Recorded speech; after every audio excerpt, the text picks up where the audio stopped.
Everybody knows Superman, not just nerds! He is more than a character, he is a symbol, one who is synonymous with everything from superheroes to truth, justice, and the American way. When you take into account the vast history of the character, it's not such a surprise that the symbol on the chest has a past that's taken some surprising left turns that would seem totally out of character even to the most casual observer. As such, I'm Ben from What Culture, and here are 10 things DC wants you to forget about Superman. Number 10. Not a Superboy, not yet a Superman. Nowadays, we know the younger years of Superman by the name of Smallville, as the Kryptonian orphan was raised by the kindly Ma and Pa Kent, who gave him the Earth name Clark and raised him to be a fair, even-handed and well-rounded young man, who just happened to be the most powerful being on Earth. In the Golden and Silver Age, meanwhile, things were different, as between the 40s and as late as the 80s, Superman spent his childhood as Superboy, complete with a miniature version of his famous blue and red costume and adventures more suited to a preteen superhero. Realizing it may be just a little cringeworthy, that history was eventually written out during Crisis on Infinite Earths. Number 9.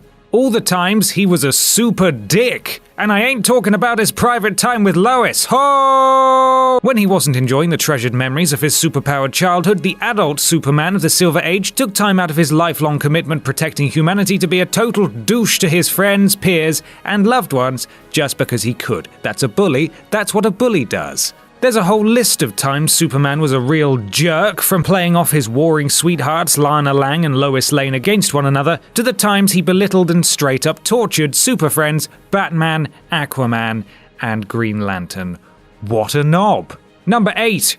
He doesn't need armor. One of the many things Superman received in his redesign with the New 52 was a tweaked costume. Gone were the underpants over tights, and instead he was decked out in a sleek, cool new blue suit that had some sort of armored look to it, and that's exactly what it was. Clark's narration reveals that his outfit is a piece of Kryptonian biotech, which is, for all intents and purposes, a suit of armor, which makes sense, because, so far as we know, the people of Krypton didn't have much in the way of superpowers. As Superman on Earth, though, it makes less sense, because he's Superman. He is bulletproof, he can fly faster than the speed of sound, he gets thrown through buildings so regularly that he's one away from a free 6-inch sub.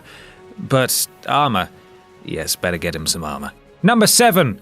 One time, he was in a porno. Oh yeah, speaking of Superman being a jerk again, when he wasn't messing Lois and Lana about, he was f***ing another guy's wife. Not just a random guy either, but Mr. Miracle of the New Gods, and sometime friend of the Man of Steel. In a spectacularly weird story in the post-Crisis Superman title, the alien porn mogul Sleaze, that's his real name, decided he could make a little pocket money by getting a hypnotized Big Barda to sleep with Superman. Thank goodness these things always get stopped in the nick of time. Oh wait, no, Superman really did have sex with Big Barda, but afterwards the pair managed to shake the mind control and put an end to Sleaze's pervy plans, which is fine. Hooray! I've seen it, by the way.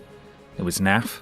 I suppose you could call it a shit Superman porno for wackers. Hashtag shit Superman porno for wackers. Number 6. Lois Lane and that whole thing. Clark Kent / Superman and Lois Lane were a star-crossed pairing for the ages. The constant romantic confusion as Lois pined for Superman, whilst wholly dismissing her Daily Planet co-worker without realizing they were one and the same. You idiot! He's just wearing glasses! It wasn't until the 90s, in fact, that Lois finally learned for good that Superman was Clark and vice versa, and the pair finally tied the knot. The status quo in the New 52 is a little more complicated than that, though. Instead, the new pairing is Superman and Wonder Woman, a coupling which has been splashed over multiple pages and covers depicting the lovers making out in space. Lois has since been relegated to Clark's journalist colleague, who treats him with a little more respect and then goes home to her cat, crying as she gulps from her 6th glass of wine. She thinks about the gun in her drawer. Will tonight be the night, she wonders? No. Your cats need you, Lois. Number 5. That Superman Returns was ever a thing. Bryan Singer once made a Superman film, except it wasn't really a new Superman film, and more of a love letter to the first 2 70s adaptations of the character starring Christopher Reeve. Continuing from where Superman 2 had left off, Singer cast Brandon Routh in the unenviable position of playing the same character as Reeve without so much as doing an impersonation. It was supposed to be set a couple of years after a film made in 1980, yet was full of modern language, styles, and technology. Lois Lane had a child with another man, moving on whilst Clark was in self-imposed space exile, blah blah blah blah, blah blah blah blah blah blah. It was rubbish. Who knows what he was thinking? Number 4. The time he died. When it happened, the death of Superman was a pretty big deal, as you imagine it would be, both in the DC universe and real life. And that's exactly what it was designed to do, to get comics mainstream publicity in the way that it hadn't had in years. And man, did it pay off. Looking back though, it's clear that the marketing angle was cooked up long before the quality of the story was considered, and as such, the death of Superman is kind of a dud, despite such a provocative title. The one to claim the supposedly indestructible hero's life was Doomsday, a character who didn't really have any motivation or anything remotely interesting going for him. He was just a big, tough beast who was strong enough to survive 6 rounds with soups and emerge victorious. You'd have thought dying and coming back to life is something you'd never stop going on about, but nah. Number 3. The time he came back to life as 2 people and was electric.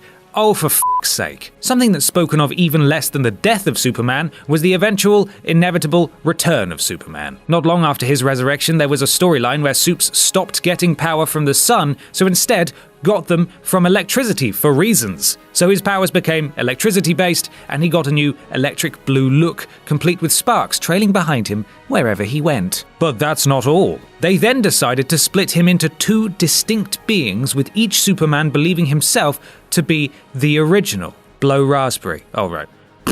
Number 2. The underwear years. Superman's costume has been a source of contention for years, even before all the controversy over his current armored getup. There was a reason that the original costume was so daft, at least to modern eyes. His initial outfit was inspired by the closest relatives the hero had in real life, circus strongmen and wrestlers, who could easily be picked out, if not for their manly physiques, then for the fact that they wore big, nappy-like trunks and sometimes skin-tight leotards. Makes sense, but still seems a bit silly looking back. For decades, there has been an increasingly vocal group of fans who wanted the trunks to disappear from both Batman and Superman's costumes, and now they've gotten their wish. Having made such a step forward, and as it followed in all their adaptations, it seems unlikely DC are ever going to harken back to the old underwear pervert days. Number 1. He used to be a socialist superhero. Feel the burn, America!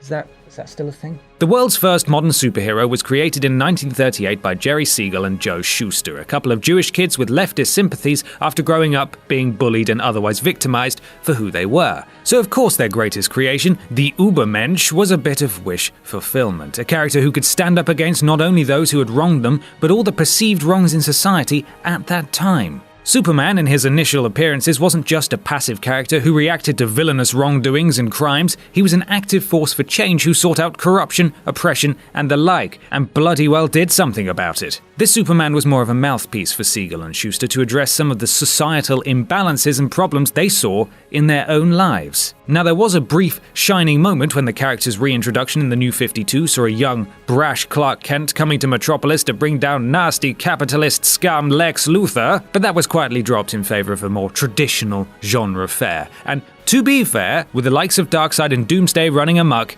he has a lot on his plate nowadays.